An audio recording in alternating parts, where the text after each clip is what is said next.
Yeah. Dr. Andrew Forsyth is in this morning to take your pet questions. Apparently our phone lines are lighting up this morning. We do want to begin with Marge in Burnaby. Marge, are you there this morning? Yes, I am. Good morning. What question do you have? I have an 18-year-old cat, and he seems to be losing a lot of hair, and he doesn't seem to be gaining any weight, and I just wondered if it's kind of the time to have him maybe go to sleep. He doesn't seem to be in any pain. Yeah, that's a really good question. How do we know when it's time? And if your 18-year-old cat, you know, all cats that live to 20 and 22, they're 18-year-old cats at some time. And they can still have very rewarding, enjoyable lives. What I would do is have take your cat into your veterinarian. I would certainly recommend some blood work.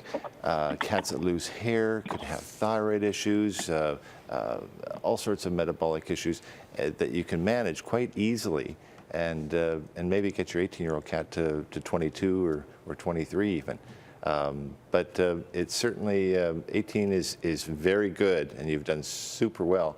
But there's no reason that you can't get your cat to 20. A few more years. Yeah. All right.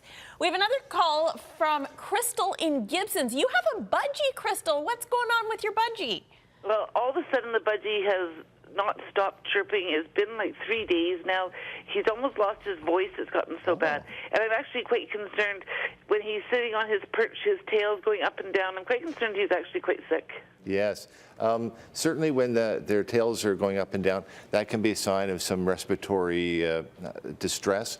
It's more of an effort for them to breathe. So I would certainly get your budgie in to see a bird veterinarian. Certainly Monday, I'd phone and try and make an appointment. It could be nothing, but birds will often, they hide a lot of stuff. Dogs and cats do as well, but birds especially, they're covered in feathers, and you often don't realize that they've lost a lot of weight and things like that. So certainly in to see your veterinarian, but it's good that you picked up those signs, because a lot of people wouldn't.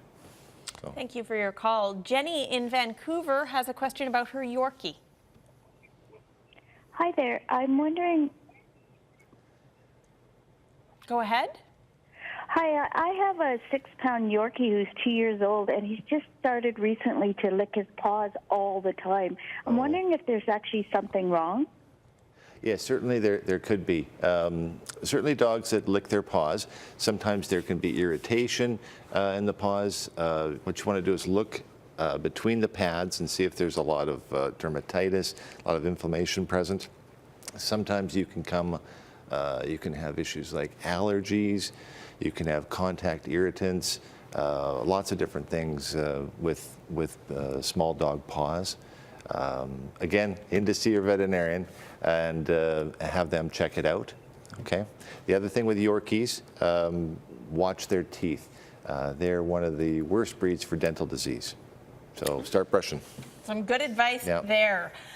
Claire in Coquitlam has a misbehaving pet she would like to get some answers about. Claire, good morning. What's your pet doing?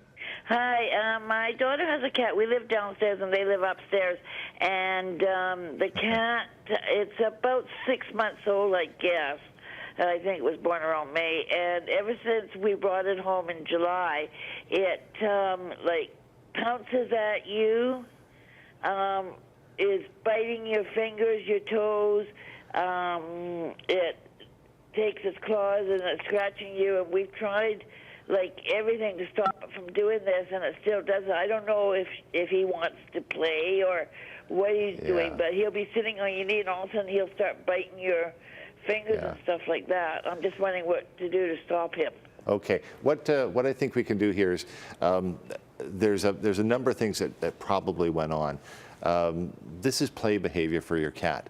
Now, it's unfortunate that your cat is playing a little too rough, a little too hard, and that will sometimes happen if when we get kittens, when we play too rough with them, because they learn to play rougher. Although we don't mind them when they're little baby kittens, biting our fingers and things like that. But as they get to be older and adult cats, they bite harder. It can be much more of an issue. So that being said, what do you do about it? Well, what you have to do is try and redirect into more appropriate play action. Get a laser pointer. Play not with your hands. A little bit of petting and then stop, okay? Reward the positive behavior. When it starts to get out of hand, just push your cat off and move and go somewhere else. Redirect play to things that are not associated with you or your hands or legs and things like that, okay? Give that a go. Thank you. Thank you for your call. We do have more calls. We do want to get to some of the emails that were also put on our Facebook page. We want to take a look at a silver lab named Kaya. She's almost a year and a half. Erin says she's constantly having eczema-type rashes under her armpits and on her tummy. She's been tested for allergies by a process of elimination, only eats raw beef, cucumbers, and bananas. Is there something else that could be causing these rashes? Yeah, the beautiful dog, by the way. When we see rashes and things like that, there's lots of different things that can cause that. Allergies are, of course, a very prominent one. I'm not a big fan of raw beef. I just think that's a disaster waiting to happen. There are lots of commercially prepared hypoallergenic diets out there. An Allergenic from Royal Canin, ZD from Hills. They're wonderful diets, and they're very, very effective. Having said that, these can be bacterial issues, they can be parasitic issues, and they can be also inhaled allergies. This dog's on a special diet. That's for food allergies. But dogs, like people, can have hay fever, inhaled allergies that can cause this type of thing as well. Those types of allergies, it's very difficult to remove those allergens from your environment, so you have to manage them with medication and things like that. So, again, go to see your veterinarian. Yeah, absolutely. Yeah. Lots of questions this morning, and thank you for your questions.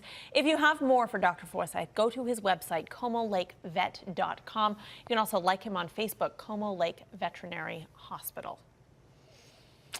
Thank you very much for coming in, My as pleasure. always.